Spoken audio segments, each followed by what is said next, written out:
The Atlantic hurricane season is now underway, and we've already had some severe weather here in Central Virginia. Are you prepared to protect your family and possessions in the case of a weather emergency? To share some timely tips, we're joined by satellite today by Mark McGilvery, Senior Vice President of Claims for Allstate. Good morning, Mark. Good morning, Cheryl. Good to see you. This is the time of year when we start thinking about being prepared, but being prepared is something we really should have and be all year round, isn't it?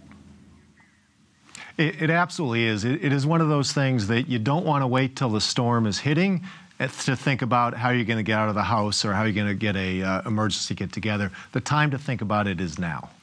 Let's talk about protecting some of the things in the case of having to get out of the house quickly. First thing is have a plan.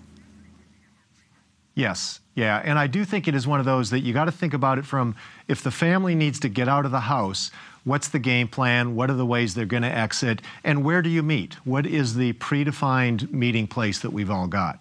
And then you got to think about it if you're out of the house, but you have to leave the area.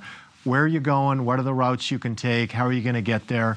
And I think a critical part of all of that planning is to have a out-of-area contact. So think about this as maybe a relative who doesn't live in the area that everybody knows to contact in case the family gets separated. Because if that happens, you want to get back together, you want to know everybody's safe, make sure you've got an out-of-area contact. Yeah, because if you've got a weather situation, you don't want to have the stress of trying to find your family members on top of that. Right, absolutely. A little bit of pre-planning will help with that. Now let's talk about another thing for pre-planning. You say we should have an emergency kit, something that we can grab and go. What should be in that kit? Yeah, so think about it, things that if you had to leave your house for 24 hours, what things would you need to make you kind of as safe and secure and as comfortable as possible? So obviously things like water, food, clothing fit into that. You're going to have flashlights, things that if there's no power, how do I access things?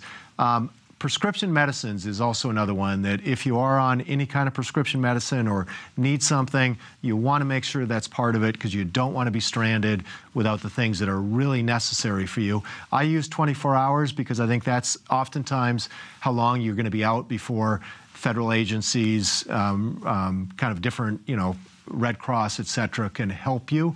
But you want to be able to survive and be comfortable for at least 24 hours. Let's talk, Mark, about after the fact. If you do have an emergency and you do have damage at your house, how do we prepare ahead of time to be able to make a claim, to be able to prove what we had? Yep. And it is one of those things that you don't want the stress of trying to have to remember everything that was in your home in case there was significant damage to it. So a little bit of pre-planning there will help you out significantly. Take an inventory of what's in the home. Now, people have traditionally done that with just kind of pen and paper, maybe taking some photographs, maybe taking some videos. All of those are good ways to do it as long as you've got it in a secure spot. But in today's world with the technology available, there is a much better way to do it.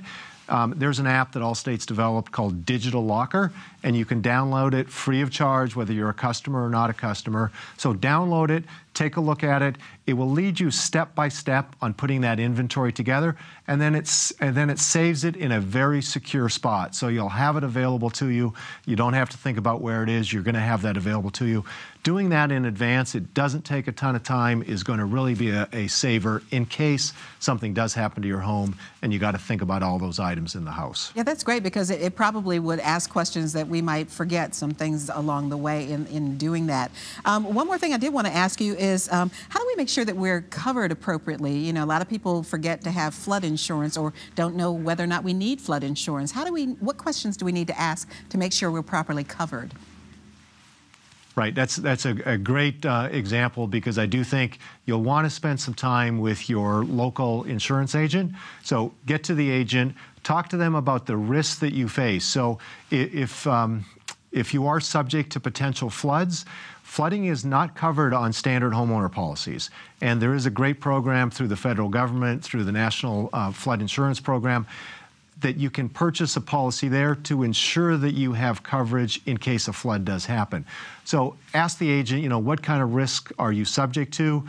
In Central Virginia, you're subject to a number of them, right? You've got hurricane risk, you've got potential tornadoes, we've got severe weather. Those are the kind of things you'd want to make sure that you've got good coverage in advance. You don't want to find out after the fact that the flood example, you wouldn't have coverage for flood.